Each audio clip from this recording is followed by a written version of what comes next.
নমস্কার দাদা ভাই দিদি ভাইরা, কেমন আছেন আপনারা? আপনাদের আশীর্বাদ এবং দোয়ায় আমরা ভালো আছি। দেশ এবং দেশের বাইরে থেকে যারা আমার এই ভিডিওটা দেখতেছেন সকলের প্রতি আমি কৃতজ্ঞ। এবং আমার শ্রদ্ধেয় গুরুজন যারা আছেন, আপনারা সবাই কেমন আছেন একটু কমেন্টে জানায়েন দয়া করে। আমার মার সমতুল্য, আমার বাবার সমতুল্য, আমার দাদার সমতুল্য আছেন অনেকেই। সবাই কেমন আছেন একটু কমেন্টে জানায়েন। সকালের পরিবেশটা আজকের খুব সুন্দর। আসলে রোজা রমজানের দিন তো সকালবেলা মানুষ সহজে উঠে না আর কি, কারণ সেহরি খায় যখন ঘুমায় তখন তো প্রায় 4টে বেজে যায়। এই 4টার সময় ঘুমাইয়ে পরে আবার ঘুমের পিপাসা হয়তো মিটে না, একটু দেরি করেই ঘুম থেকে উঠে আর কি।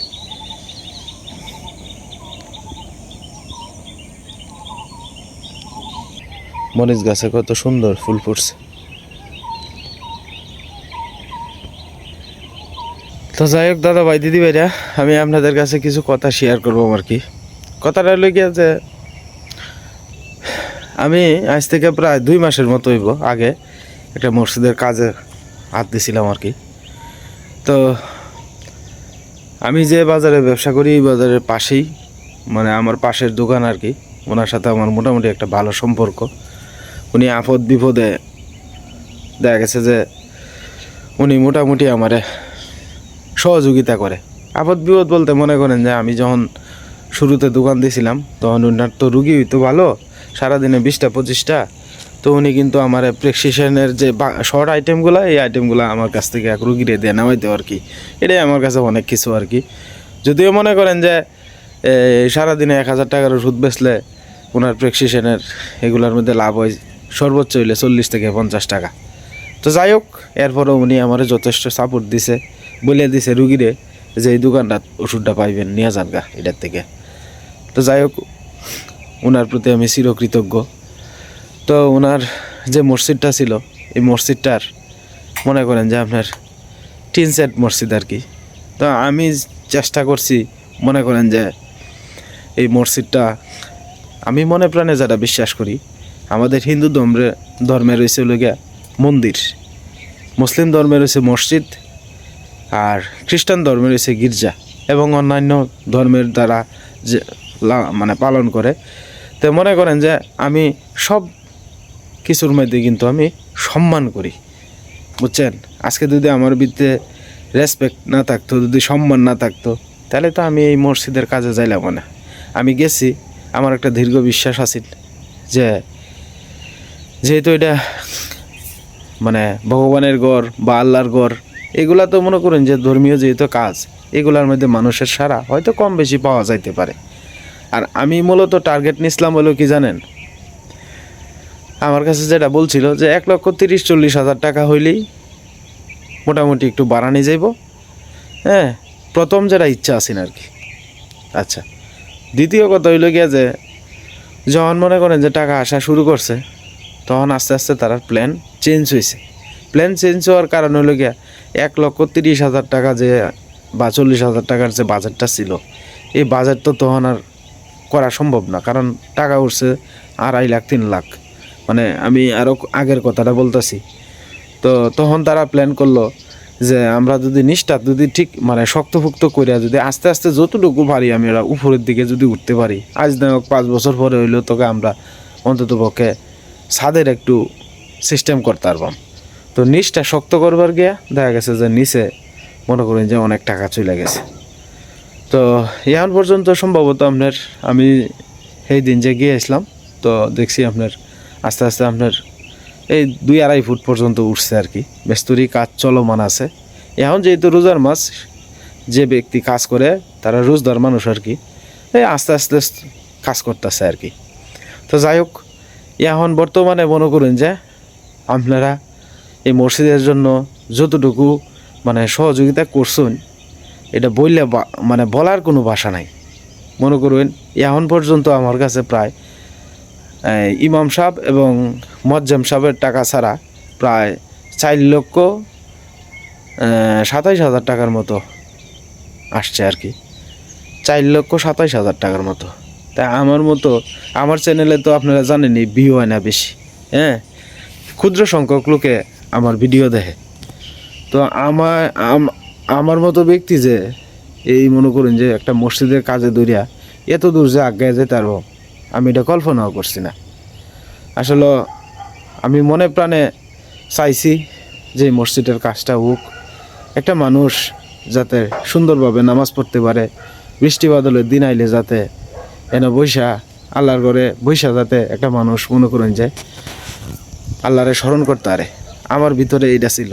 আজকে আমার নিয়ত সৎ আছেন দেখেই আজকে আমি ওনাদের কাছে আমি টাকাটা দিতে পারছি আর কি। এটা আমি নিজের গর্ববোধ করি। যা করছেন সব আপনারা যারা এই মসজিদে অনুদান দিয়েছেন, এই মনে করেন যে যতদিন পর্যন্ত আপনার এই মসজিদে আপনার নামাজ হবে ততদিন পর্যন্তই মনে করেন যে আপনার কথা আপনার জন্য দোয়া থাকবে। হ্যাঁ, ওনারা যেভাবে বললো আর কি। এরপরে আবার মনে করেন আমারও মনে চায়, বুঝছেন, এই মসজিদের কাজ করছি, করার পরে দেখা গেছে যে আমার আশপাশে মনে করেন যে আমিও তো গরিব মানুষ না। আমার মন চায় কি জানেন, আমার আশপাশে হতদরিদ্র মানুষ আছে, আজকে তারে কালকে ও মুখরে এইভাবে দিয়া যদি সহযোগিতা করতে পারি না একজন গরিব মানুষে, তা আমারও কিন্তু নিজেরও ভালো লাগে। কিন্তু আমি তো নিজের সামর্থ্য নাই। আমি চেষ্টা করবাম আমার আশপাশে আমার প্রতিবেশী বা আমার পাশের গ্রাম যারাই একটু অসহায় অবস্থায় আছে, আপনারা একটু কমেন্টে আমার জানেন। আমার আশপাশেও কিন্তু অনেক গরিব মানুষ আছে যারা রোজার সময় ঠিকঠাক মতো ইফতারি করতে পারে না, এরকম লোকও কিন্তু আছে।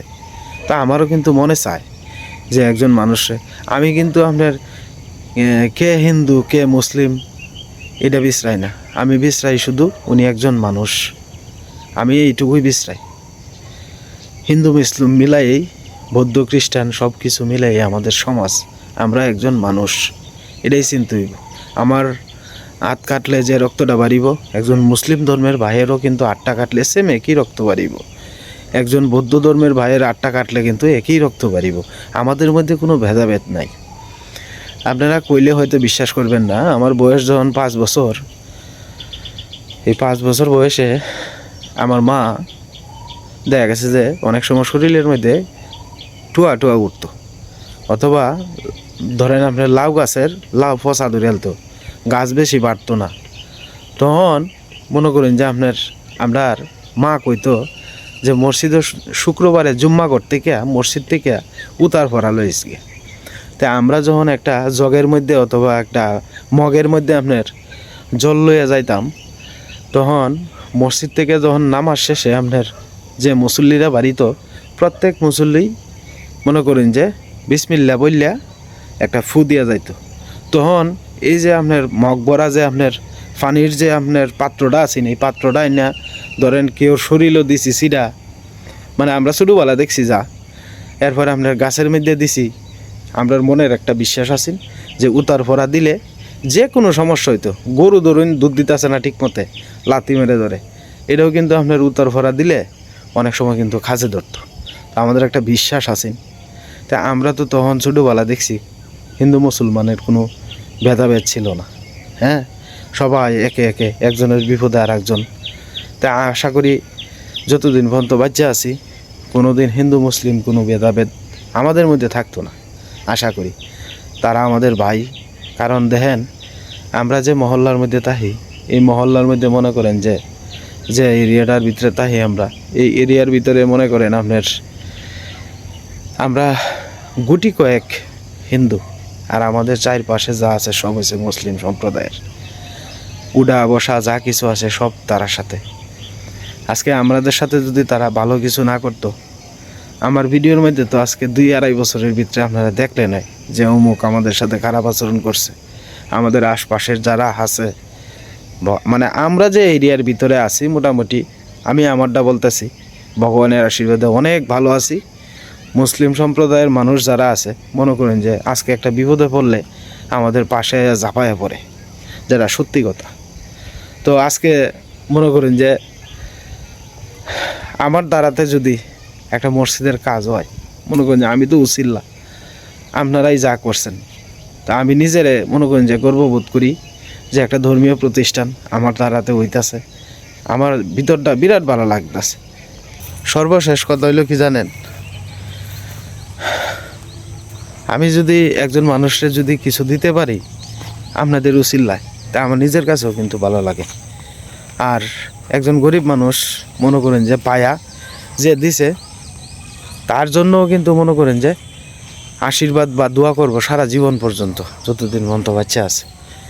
তো যাই হোক, অসহায় মানুষ আশপাশে পাইলে আমি এই অসহায়ের মানুষের ভিডিও করবাম। আপনারা যদি আমার সাহস দেন, একজন গরিব মানুষ আছে, গরিবের ভিডিও করব আমি, যদি মনে করেন যে আপনারা সাহস দেন। কারণ আমার চ্যানেলে তো দর্শক কম, যার কারণে দেখা গেছে মানবিক কাজগুলা কিন্তু আমি অনেক সময় সাহস পাই না করবার লাগে। আর সাহস করে নামলেই কিন্তু নাম হয়। আজকে একজন মানুষ বিপদে পড়ছে, আপনি দিচ্ছেন না, আরেকজন দিব সহযোগিতা, মানুষ মানুষের জন্য। যাই হোক, আমি চেষ্টা করব এরকম হতদরিদ্র মানুষ থাকলে আমি ভিডিওর মাধ্যমে তুলে ধরবার। আপনারা একটু কমেন্টে জানায়েন আমারে, আমি এই কাজগুলা করলে কি আপনারা খুশি না অখুশি, দয়া করে আপনারা জানায়েন। কারণ একজন মানুষ যদি আমার একটু কথায় যদি একটা মানুষ যদি মনোরঞ্জে 10 টাকাও যদি পায়, সহযোগিতা হয়, তাহলে এটা আমার লাগে অনেক কিছু।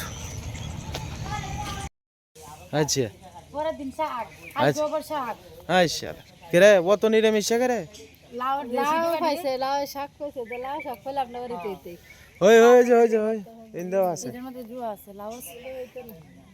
আচ্ছা দেখুন যে আবার সুতলি টাকা নিয়ে যায়। আচ্ছা, একজন ধরে রাখুন আর একজন তুলুন। সার কি ইডি ভিতরে যাইস না বাবা।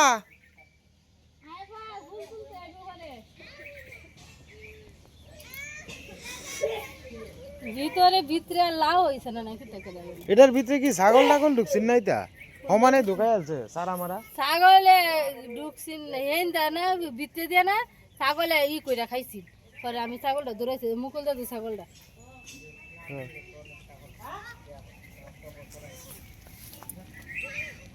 হই হই এই সাইডে যাওয়া লাগবো। হেন্দা হেন্দা এই হেন্দা হেন্দা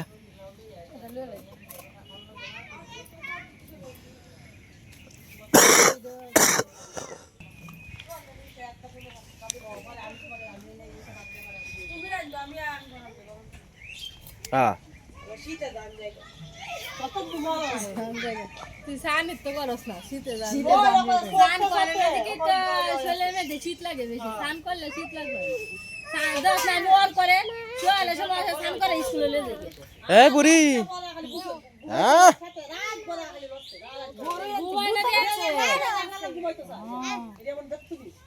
স্নান না করলে কিন্তু ঘুম ধরে, স্নান না করলে ঘুমে ধরবো।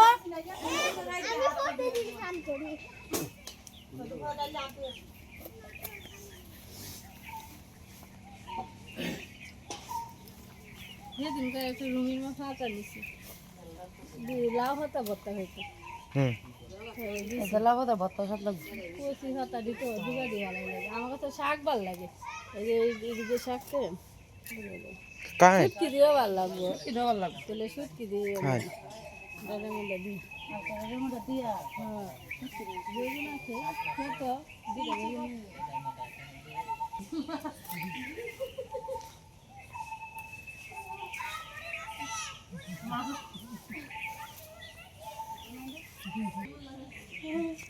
ই করো। ওই আগার মধ্যে আছে, আগাত আগাত যতই কারণ যায় ততই ফলন হইব। ওই হয়েছি ভাড়া দে। হা হা হা হা টাঙ্গাতেরা গাছে ছোট ছোট আম দিয়েছে। হ্যাঁ আম দিয়েছে হিন্দা দেখছি। হ্যাঁ আম দছে এটা কি থাকস? তোমার টাঙ্গাতে আগে আম দেখাইবো সবার আগে। হ্যাঁ কপাল বেলা রাঙাদার কপাল তো অনেক কপালও নাই। রাঙাদার আমের বললি অত বাড়ি খেরে, আর আমরা যত পাতলা কেরে, এটি তো কথাটা। এটাই তো কথাটা। আমি তো কি সুন্দর দেখছি বাড়ি বাড়ি। হ্যাঁ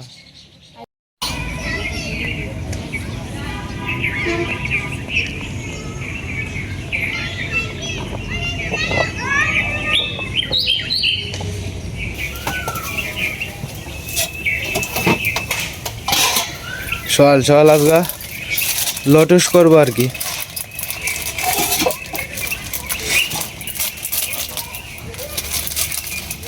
আমরা টুকটুকি বৌদি বাহের বাড়ি যাইবো গা, কালকে চলে যাব। এলার বাহের বাড়ি সে সুনামগঞ্জ তাহেরপুর থানা না, তাহেরপুর থানা পন্ডুপ। পন্ডুপ, এটা চন্ডুপের লগে আর কি।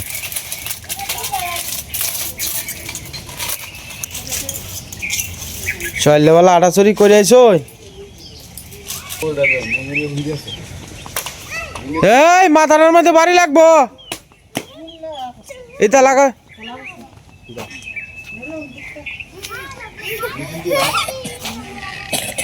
এই গুড্ডুরে দিছে রে গুতা, গুড্ডুরে দিছে গুতা আঙ্গাই নিয়ে আলাই দিছে। এটা বালা করু না, এটা বালা করু না। হ্যাঁ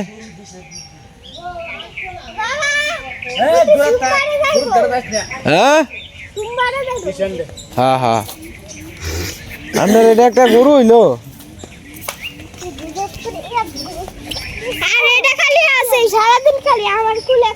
হ্যাঁ দুটা বড়ি ফারে দিল আছে রে, দেখ দেখ আগার মধ্যে বুঝে থাকতে আরে।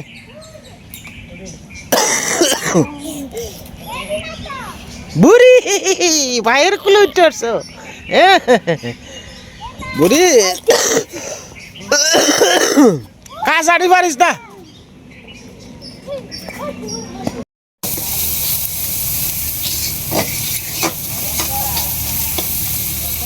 হ্যাঁ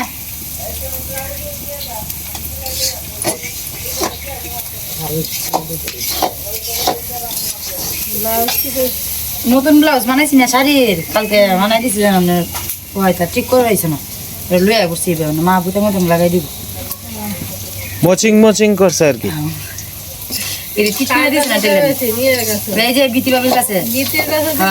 এক মাস আগে আবার সুন্দর করে মানা, এটা লেগে তোমার কাছে দিই। আমি যখন কইতেছি আমি যাই এক মাস ধরে কইতেছি, আমি নিচে দিচ্ছি ওটা ফাটো বানাই লইছি না। হ্যাঁ মানে কইতেছি যে এক মাস ধরে মনে হয় আর বিশ্বাস করছে না, কালকে মানাই দিছে ওরা ওইছেও না, পরে লইয়া পড়ছে আমি যাচ্ছি মা ঠিক করে দিব না লয়ে যাই।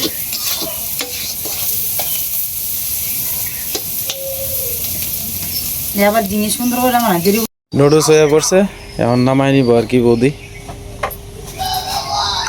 কড়াই থেকে বাইরে লইব নাকি করার থেকে বেরোলে কড়াই তো হইব, কড়াই থেকে আসছে।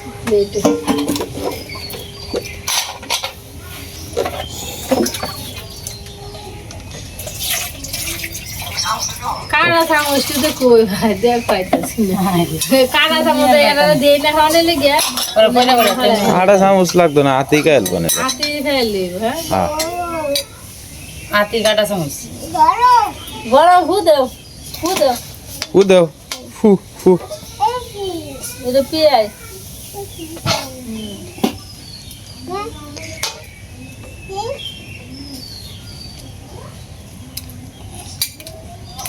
লেট লাগবো না।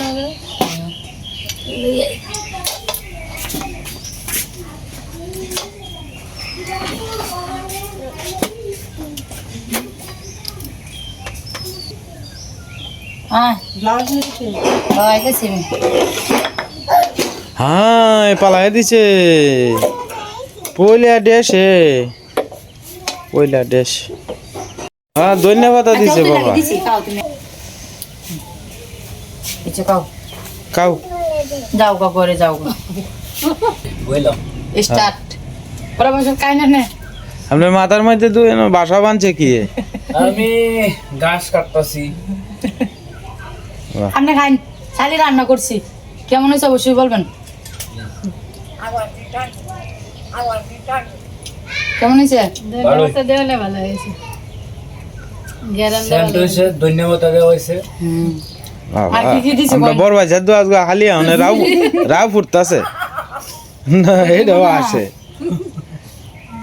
ধন্যবাদ ইয়ে নতুন সব খাও তোমরা।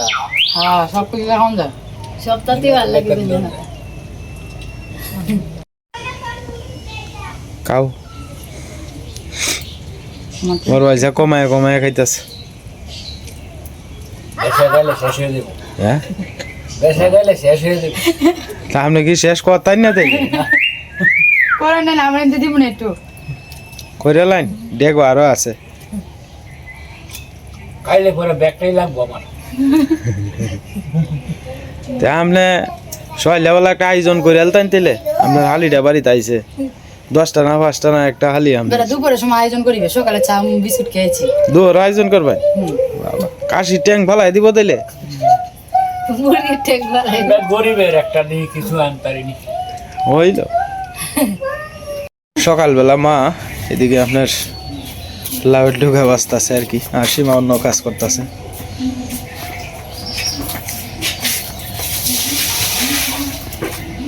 ক্ষেত থেকে তো টাটকা কিছু লাউ শাক আনছি তো এই লাউ শাক ওখানে কাটতে নিতেছে আর কি